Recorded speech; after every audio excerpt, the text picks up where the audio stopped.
Walt Disney's Dumbo.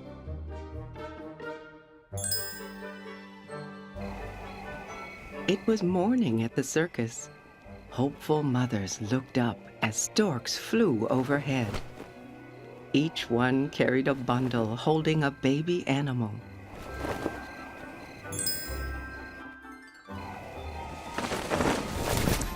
Mrs. Jumbo sighed as she watched the happy mothers with their babies. "Oh dear, I did so hope there would be a bundle for me," she thought.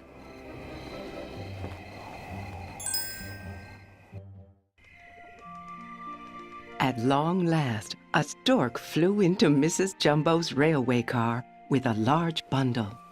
It was a baby elephant.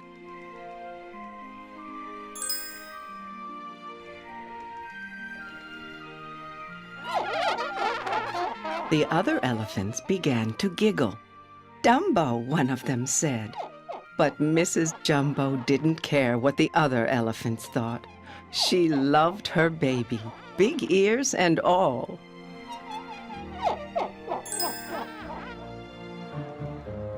The next day, a group of boys came by the circus tent. They laughed at Dumbo and teased him. "Look at his ears," one of them cried.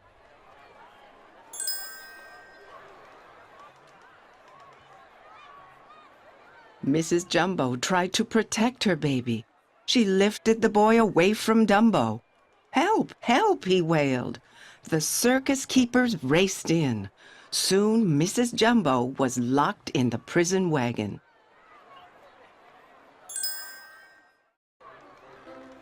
From then on, the other elephants ignored poor Dumbo.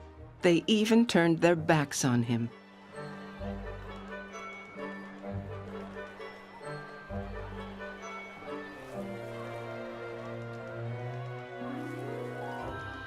Dumbo felt alone and heartbroken until Timothy Mouse found him.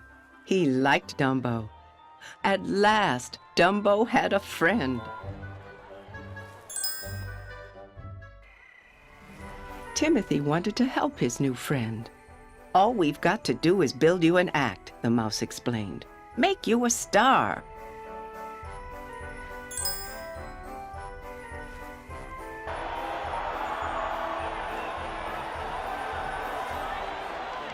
He wanted Dumbo to be the very top elephant on the pyramid, the star. Finally, the big moment came. But when Dumbo ran down the springboard, he tripped over his flapping ears. He crashed into the elephants, knocking them in every direction.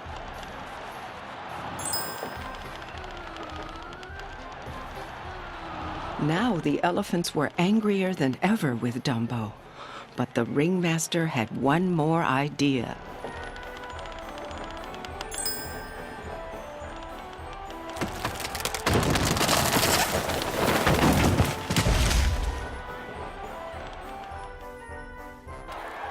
The next day, Dumbo was put in the clown act.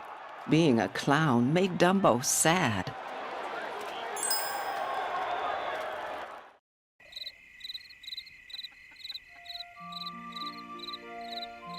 The other clowns teased him, and Dumbo felt lonelier than ever.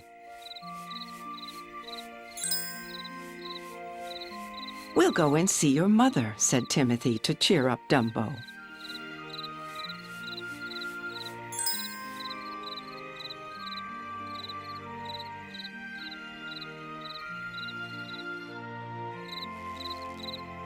Dumbo and his mother were overjoyed to see each other. Mrs. Jumbo put her trunk through the bars of her cage and cuddled her son, singing a lullaby. But all too soon, it was time for Dumbo to go. That night, Dumbo dreamed he was a star, flying through the air.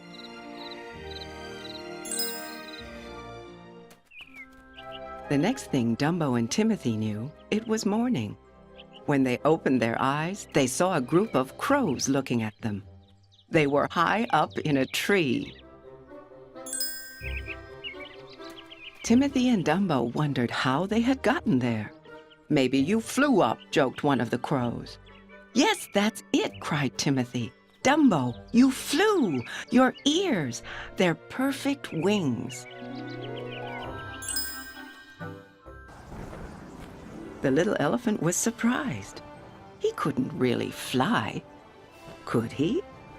Timothy told Dumbo to believe in himself.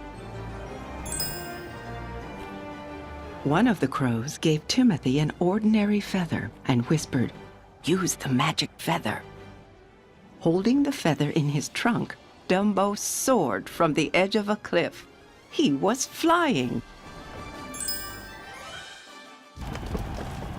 That night at the circus, Dumbo stood at the top of a building.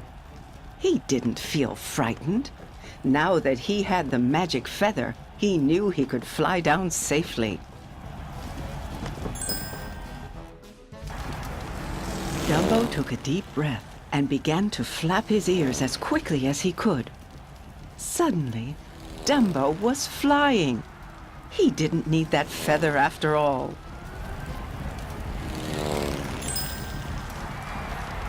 The ringmaster was amazed. He watched Dumbo swoop from the building and soar past the cheering crowds. Dumbo was a star.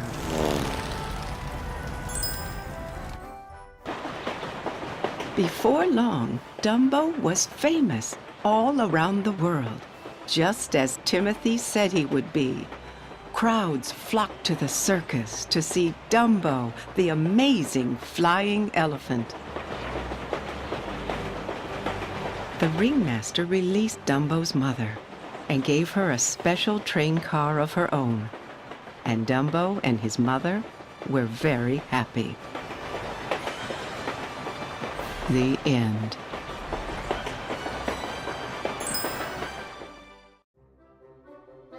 Walt Disney's Dumbo.